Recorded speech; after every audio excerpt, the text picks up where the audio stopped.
Hi అండి. పిల్లలకి పెట్టే లంచ్ బాక్సులు పూర్తిగా ఖాళీ అవ్వాలంటే టేస్టీగానే కాకుండా కలర్ఫుల్గా కూడా ఉండాలి. దానికోసం చాలామంది ఫ్రోజన్ బఠానీలను వాడుతూ ఉంటారు. ఈ శీతాకాలంలో వచ్చే బఠానీ కాయలతోనే మనం ఇంట్లోనే ఫ్రోజన్ బఠానీలు ఎలా చేసుకోవచ్చో చూపించబోతున్నాను. ముందుగా బఠానీ కాయల్ని ఒలుచుకొని ఒకసారి మామూలు నీళ్ళతో కడిగి తరువాత ఇలా ఉప్పేసి తెరలించుకున్న వేడి నీళ్ళల్లో యాడ్ చేసుకొని 2 నిమిషాలు హై ఫ్లేమ్ మీద ఉడికించుకున్న తర్వాత చక్కని గ్రీన్ కలర్లో వచ్చిన వీటిని స్ట్రైనర్ ద్వారా వాటర్ అన్నిటినీ తీసేసి కూల్ వాటర్లోకి యాడ్ చేసుకోవాలి. వీటిని హాఫ్ అన్ అవర్ పాటు వదిలేసిన తర్వాత స్ట్రైనర్ ద్వారా తీసుకొని ఇలా ఒక పొడి క్లాత్ మీద 2-3 గంటల పాటు ఆరనివ్వాలి. ఇలా ఆరిన ఈ బఠానీల్ని డబ్బాలో వేసేసుకొని స్టోర్ చేసుకొని ఫ్రీజర్లో పెట్టేసుకున్నామంటే ఎప్పుడు కావాలంటే అప్పుడు రెడీగా వాడుకునే ఫ్రోజన్ బఠానీలు తయారైపోతాయి. వీటిని ఫ్రీజర్లో ఉంచి 9 మంత్స్ వరకు స్టోర్ చేసుకోవచ్చు. వీడియో నచ్చితే లైక్ చేయండి, షేర్ చేయండి. ఇలాంటి మరెన్నో ఇంట్రెస్టింగ్ వీడియోస్ కోసం మా ఛానల్ని సబ్స్క్రైబ్ చేసుకోండి. Thanks for watching. హాయ్ అండి, నేను ఇవాళ మరో టిప్తో మీ ముందుకు వచ్చాను. మనం జనరల్గా ఇంట్లో ప్లాస్టిక్ డబ్బాలు వాడుతూ ఉంటాం కదా, అందులోనూ ముఖ్యంగా పచ్చళ్ళు స్టోర్ చేసుకోవడానికి చిన్నపిల్లలు ఉన్న వాళ్ళైతే ఎక్కువగా ప్లాస్టిక్ డబ్బాలనే ఇష్టపడుతుంటారు. గాజు బాటిల్స్ అయితే బ్రేక్ అవుతాయనే భయంతో ఇలా ప్లాస్టిక్ డబ్బాల్లోనే స్టోర్ చేస్తూ ఉంటారు. నేను కూడా అలాగే ఈ డబ్బాలో నిమ్మకాయ పచ్చడిని 2 మంత్స్ పాటు స్టోర్ చేశానండి.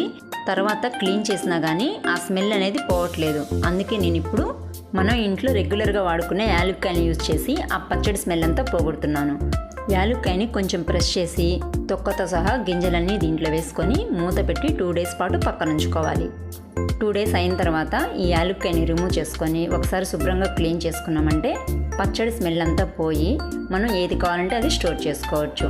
లైక్ స్వీట్స్, డ్రై ఫ్రూట్స్ ఇలా ఏదైనా స్టోర్ చేసుకోవచ్చు. నేనైతే దీనిలో ఆప్రికట్స్ వేసి స్టోర్ చేసుకుంటున్నాను. Please like and subscribe. Thanks for watching. Hi friends, నేను ఇవాళ మరో టిప్తో మీ ముందుకు వచ్చాను. నేను ఈరోజు బియ్యాన్ని పురుగు పట్టకుండా ఏ విధంగా స్టోర్ చేసుకోవాలో చూపించబోతున్నాను. మన డైలీ రొటీన్లో బియ్యాన్ని ఖచ్చితంగా వాడుతూ ఉంటాం కదండి.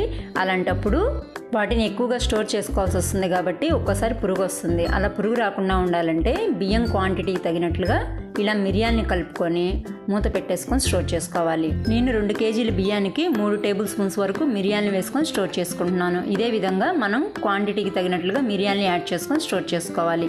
మిరియాల్ని బియ్యంలోకి బాగా మిక్స్ అయ్యే విధంగా కలుపుకొని స్టోర్ చేసుకోవాలి. ఇలా కలుపుకున్న బియ్యాన్ని మనం మిరియాల నుంచి వేరు చేసుకోవడం కూడా చాలా ఈజీ అండి. మనం ఏదన్నా కప్ తీసుకొని చాటలో పోసుకున్న బియ్యంలో నుంచి మిరియాల్ని ఈజీగా రిమూవ్ చేసుకోవచ్చు. చూపు సరిగ్గా కనిపించిన వాళ్ళైనా సరే ఇలా మిరియాల్ని వేసుకొని బియ్యాన్ని స్టోర్ చేసుకోవడం కానీ రిమూవ్ చేసుకోవడం కానీ ఈజీగా ఉంటుంది. మనం బియ్యం నుంచి వేరు చేసుకున్న మిరియాల్ని రెగ్యులర్గా ఏ విధంగా యూజ్ చేసుకుంటామో అలాగే యూజ్ చేయొచ్చు. మా టిప్ నచ్చితే లైక్ చేసి సబ్స్క్రైబ్ చేసుకోండి. హాయ్ ఫ్రెండ్స్, నేను ఇవాళ మరో టిప్తో మీ ముందుకు వచ్చాను. మనం కూరల్లో రెగ్యులర్గా వాడుకునే కొత్తిమీరని ఏ విధంగా ఎక్కువ రోజుల పాటు స్టాక్ ఉంచుకోవచ్చో చూపించబోతున్నాను. దీనికోసం ముందుగా మనం ఒక ఖాళీ బాటిల్ని తీసుకొని హాఫ్ పార్ట్ కట్ చేసుకొని కొద్దిగా వాటర్ ఫిల్ చేసుకొని వేర్లతో సహా కొత్తిమీరని దానిలో ఉంచుకున్నామంటే ఫ్రిడ్జ్ లేని వాళ్ళు 1 వీక్ దాకా ఫ్రెష్గా యూజ్ చేసుకోవచ్చండి. బాటిల్ని మాత్రం నీడలోనే స్టోర్ చేసుకోవాలి.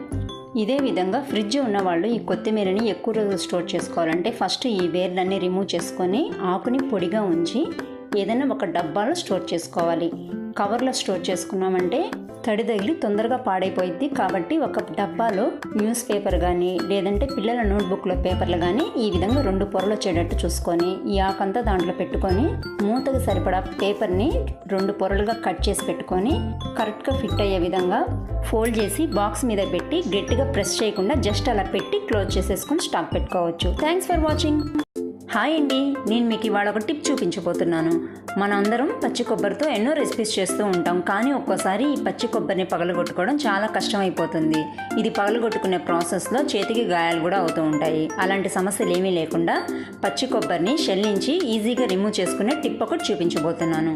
దీనికోసం స్టవ్ వెలిగించుకొని బాగా సిమ్లో పెట్టుకొని దీనిపైన కొబ్బరి చిప్పని ఉంచి 2 నిమిషాల పాటు కాల్చుకోవాలి.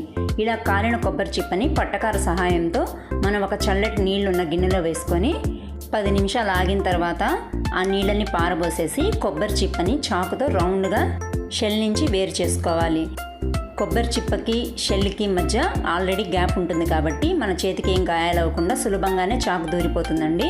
ఇలా బాగా రౌండ్గా తిప్పుకుంటూ షెల్ నుంచి కొబ్బరిని వేరు చేసుకొని టర్న్ చేసుకున్నామంటే కొబ్బరి ఈజీగా ఊడొచ్చేస్తుంది. ఇలాంటి మరెన్నో టిప్స్ కోసం మా ఛానల్ని సబ్స్క్రైబ్ చేసుకోండి. Thank you for watching. చలికాలం పుణ్యమా అని ఈ చల్లగాలుల వల్ల పెదాలన్నీ పగిలిపోతున్నాయి. అందులోనూ 9th 10th పిల్లలు స్టడీ అవర్స్ అని, కాలేజీ పిల్లలు బస్సుల కోసమని 7 బయలుదేరిపోతున్నారా, వాళ్ళకైతే ఈ సమస్య ఇంకా ఎక్కువగా ఉంది. అలా అని ఇప్పుడే పెట్రోలియం జెల్లీ వేసిన లిప్ బామ్స్ని వాడలేం కదా. సరేలే, పడుకునేటప్పుడు నెయ్యి రాసుకొని పడుకోండి అంటే నిమిషాల్లోకే బెడ్షీట్లు కత్తేస్తున్నారు. అందుకే నేను ఇలా బీట్రూట్తో లిప్ బామ్ తయారు చేస్తున్నాను. ఇది మరీ అంత కష్టమేమీ కాదులేండి. స్క్రీన్ మీద చూపిస్తున్నట్లుగా 4-5 స్పూన్ల బీట్రూట్ జ్యూస్ని 2 స్పూన్ల వరకు మరిగించుకొని వేడి మీద ఉన్నప్పుడే 1 టేబుల్ స్పూన్ పేరుకున్న నెయ్యిని వేసి బాగా మిక్స్ చేసుకోవాలి. ఎంతగా మిక్స్ చేసుకోవాలి అంటే బీట్రూట్ జ్యూసు నెయ్యి పూర్తిగా కలిసిపోయి తిక్కుగా ఉండే సిరప్ లాగా ఇలా రావాలి. అట్లా మిక్స్ చేసుకోవాలి. ఇప్పుడు దీన్ని ఏదైనా ప్లాస్టిక్ డబ్బాలో స్టోర్ చేసేసుకున్నాం అనుకోండి, చల్లారినాక గట్టిపడిపోయి లిప్ బామ్ తయారైపోతుంది. ఎంచక్కగా పెదాలకు రాసేసుకొని స్కూల్కి, కాలేజెస్కి వెళ్ళిపోవచ్చు. హార్మ్ఫుల్ కెమికల్స్ వాడకుండానే పెదవులు చక్కగా ఇలా మెరుస్తూ ఉంటాయి. వీడియో నచ్చితే లైక్ చేయండి, షేర్ చేయండి. ఇలాంటి మరిన్ని వీడియోస్ కోసం మా ఛానల్ని సబ్స్క్రైబ్ చేసుకోండి. Thanks for watching. Hi friends, నేను ఇవాళ మరో యూస్ఫుల్ టిప్తో మేము ముందుకు వచ్చేసాను. ఈ మధ్యకాలంలో పిల్లలు పెద్దలు అని తేడా లేకుండా అందరికీ ఒకటే ప్రాబ్లం అండి, అదే హెయిర్ ఫాల్. హెయిర్ ఫాల్ కోసం మనం రకరకాల షాంపూస్ని, కండిషనర్స్ని మార్చి యూజ్ చేస్తుంటాం. అయినా ఎటువంటి ఉపయోగము ఉండదు. ఈ హెయిర్ ఫాల్కి పొల్యూషన్ ఒక కారణం అయితే మనం తినే ఫుడ్ ఇంకో కారణం.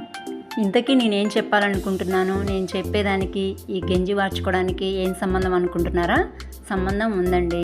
ఈ మధ్యకాలంలో అన్నంలో ఇలా గెంజి వార్చుకోవడం మానేసేసి రైస్ కుక్కర్లోనో, ప్రెషర్ కుక్కర్లోనో అన్నం వండుకుంటున్నాము. అలా కాకుండా అన్నాన్ని ఇలా విడిగా వండుకొని ఇలా గెంజి వార్చుకొని దీన్ని ఓవర్ నైట్ స్టోర్ చేసుకున్నాం అనుకోండి, ఇది హెయిర్ కండిషనర్గా యూజ్ అవుతుంది.